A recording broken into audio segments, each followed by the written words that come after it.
Working for success will make you a master, but working for satisfaction will make you a legend. Good morning, dear students.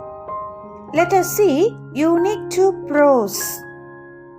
A Nice Cup of Tea by George Orwell. Eric Arthur Blair wrote his novels on his pen named George Orwell. George Orwell was born on 25th June 1903. He was an English novelist, essayist, journalist, and critic. He was best known for his novels Animal Farm, written in 1945, and 1984, written in 1949. He died on January 1950.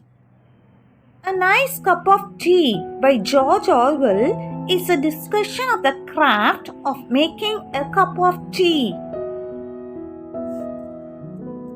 Read the following essay in which George Orwell highlights the distinctive features of preparing a nice cup of tea.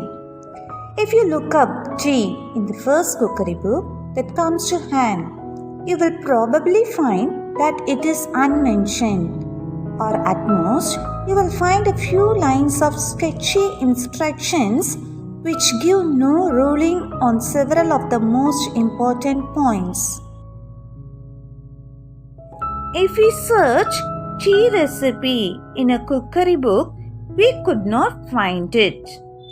So, the author says that it is important to include tea recipe in cookery books because most of the people don't know the outstanding points to be followed while preparing tea. This is curious, not only because tea is one of the mainstays of civilization in this country, as well as in Australia and New Zealand, but because the best manner of making it is the subject of violent disputes. He also says that tea is a part of civilization in India, Britain, Australia, and New Zealand. There are violent disputes to prepare the best tea. When I look through my own recipe for the perfect cup of tea, I find no fewer than 11 outstanding points. On perhaps 2 of them there would be pretty general agreement, but at least 4 others are actually controversial. Here are my 11 rules, every one of which I regard as golden. When he was trying to prepare tea, he found 11 solid rules. Even though some rules are problematic, all the 11 rules are considered to be golden rules. First of all, one should use Indian or Ceylonese tea. China tea has virtues which are not to be despised nowadays. It is economical and one can drink it without milk, but there is not much stimulation in it. One does not feel wiser, braver, or more optimistic after drinking it.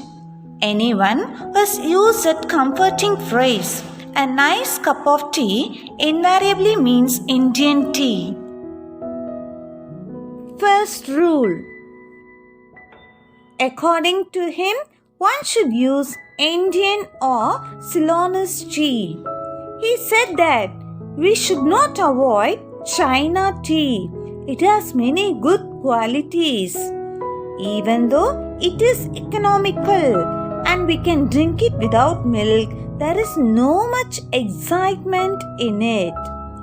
One cannot feel wiser, braver, or optimistic after drinking it. According to the author, the phrase A nice cup of tea refers to Indian tea.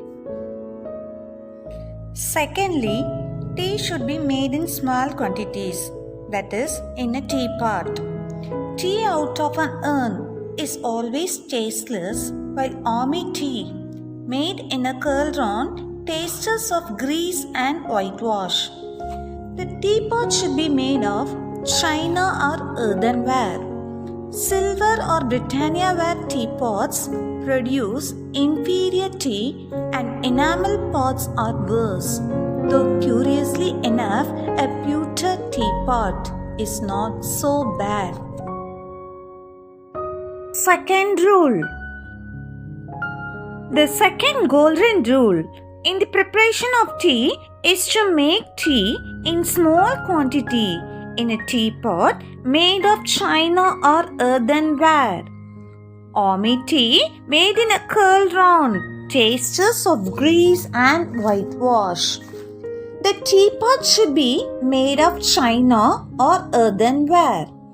Teapots made up of silver or Britannia ware produce inferior tea, that is, tasteless tea.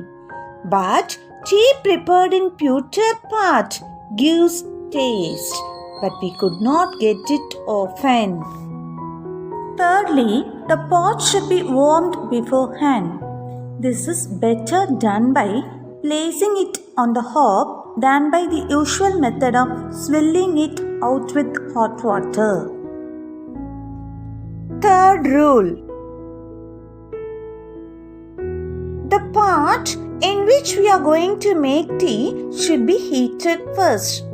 This is done by keeping the vessel in the stove instead of pouring the hot water in it. Thank you, students.